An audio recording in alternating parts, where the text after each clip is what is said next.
Media পার্সনের লাইফটা open, আপনি জানতে পারছেন, কিন্তু আপনার ফ্যামিলিতে 5টা ডিভোর্সের ঘটনা হয়তো আছে, বাট ওটা কিন্তু জনগণ জানে না।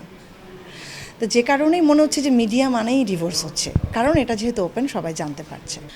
আমরা তো কাজ করার সময় চেষ্টা করি যে এমন কোনো কিছু যাতে আমি দর্শককে না দেই যেটা দর্শকের উপরে বা তার মগজ মস্তিষ্কের উপরে নেগেটিভ কোনো প্রভাব পড়ে।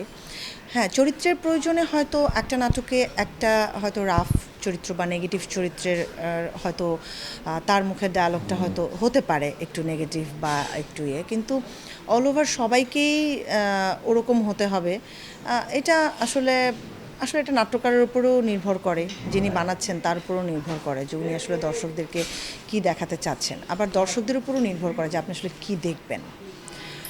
আপনি যদি ভালোটাকে গ্রহণ করা শুরু করেন তখন যারা এরকম নেগেটিভ কাজগুলো করছে যেটা হয়তো সোসাইটির উপরে কিছু বিরূপ প্রভাব ফেলছে, তখন তারাও কিন্তু ইন্টারেস্টেড হবে না। সো দর্শকেরও কিছু দায়িত্ব আছে যে একই সাথে কিন্তু একটা যদি এরকম কাজ যায় 100টা কিন্তু 99টা কিন্তু আবার ভালো কাজ যাচ্ছে। সো আপনি যদি ওই 99টা কাজকে সাপোর্ট করেন তখন কিন্তু ওই একটা কাজ কিন্তু বুঝে যাবে যে না, এই ওয়েতে আসলে আমাকে আগানো যাবে না। তারপরেও আমি বলবো যে আসলে ওই তো ভিউ একদিক দিয়ে ভালো যে এতগুলো দর্শক আমার কাজ দেখছে, আবার একদিক দিয়ে ভিউ দিয়ে যখন আপনি বিবেচনা করছেন নাটকের মানটা, তখনও আবার ওটা যে খুব বেশি পজিটিভ সেটা আমি বলবো না, কারণ অনেক সময় ওই যে যেটা বললেন যে অনেক নেগেটিভ কাজগুলো ভিউ হচ্ছে প্রচুর, সো ওটাও তো ওই কাজগুলোকে প্রমোট করছে।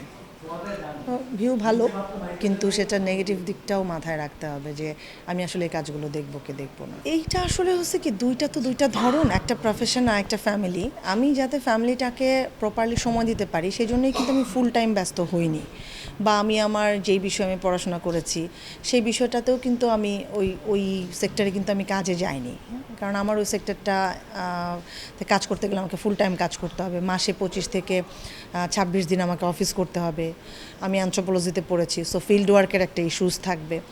তা আমি চেয়েছি যে আমি যাতে আমার কাজ এবং ফ্যামিলি দুটোকেই ব্যালেন্স করতে পারি, যেহেতু মোশাররফ ফুল টাইম কাজ করে, সো একজনকে তো ফ্যামিলিতে সংসারটাকে ব্যাকআপ দিতে হবে। সেই জায়গা থেকে আমি এই জন্য ফ্রিল্যান্স কাজটাকে চুজ করেছি, যে যাতে আমি চাইলে আমার কাজের পরিমাণটা আমি কন্ট্রোল করতে পারি, যে আমি কি 5 দিন কাজ করব, 7 দিন করব, না আমি 30 দিনই করব।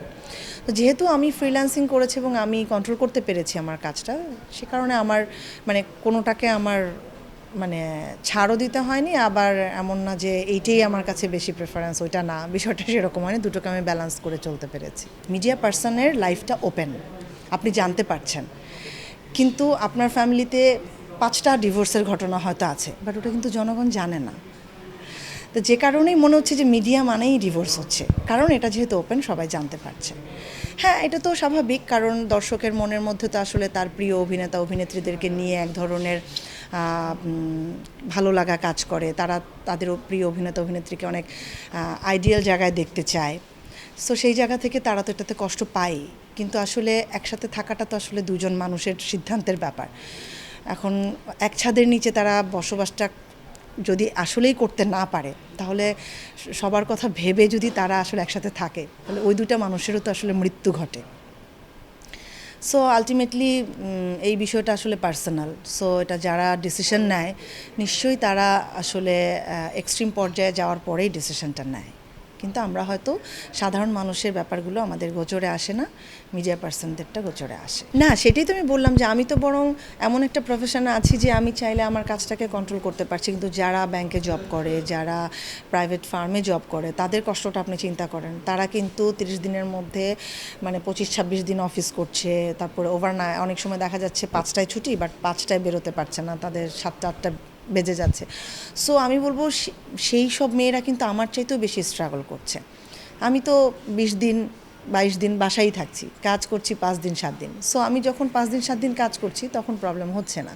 আর যেহেতু আমি জয়েন্ট ফ্যামিলিতে বিলং করি, সো ওইটাও আমাকে একটা বড় সাপোর্ট দিয়েছে আমার শাশুড়ি, আমার ভাসুরের মেয়েরা।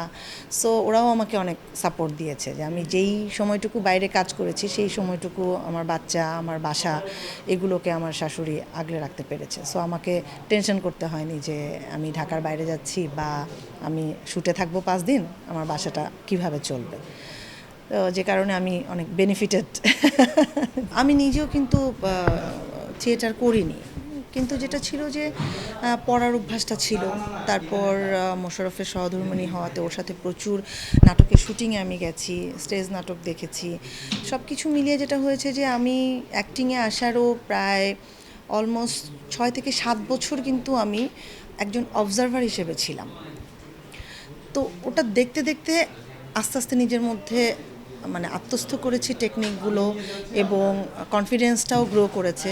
তারপরে গিয়ে হয়তো 7-8 বছর পরে গিয়ে আমি ফিল করেছি যে আমি বোধহয় পারবো।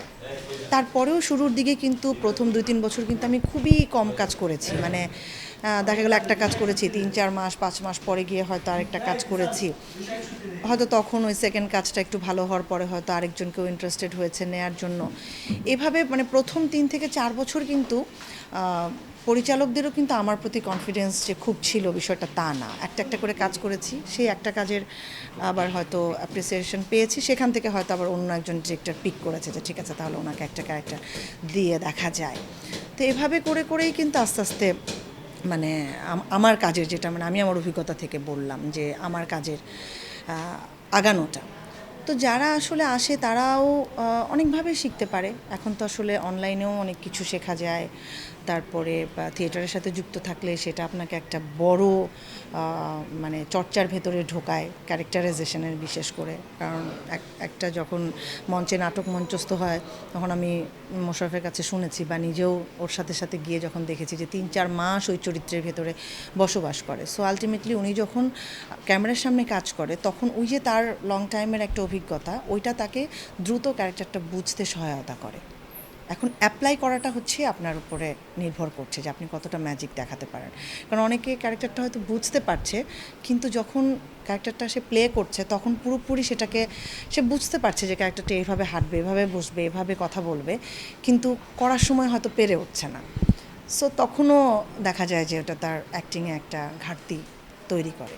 এইটা আসলে পার্সেন্টেজ যদি আপনি ধরেন যে একটা টোটাল জনসংখ্যার আসলে কত পার্সেন্ট মিডিয়ার সাথে জড়িত, এবং সেই পার্সেন্টের ভিতরে কত পার্সেন্ট ডিভোর্স হচ্ছে। আপনি যদি টোটাল সোসাইটিকে আপনি ভাবেন তাহলে যত পার্সেন্ট ডিভোর্স হচ্ছে প্রতিদিন তার কত পার্সেন্ট আসলে মিডিয়া পার্সন।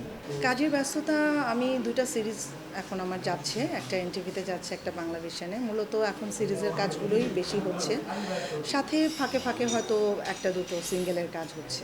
আমি সবসময় একটু কমই কাজ করা হয়, মানে ফুল টাইম ব্যস্ততায় আমি থাকি না। সবসময় দেখা যায় যে মাসে হয়তো 5 দিন 7 দিন শ্যুট করা হয়।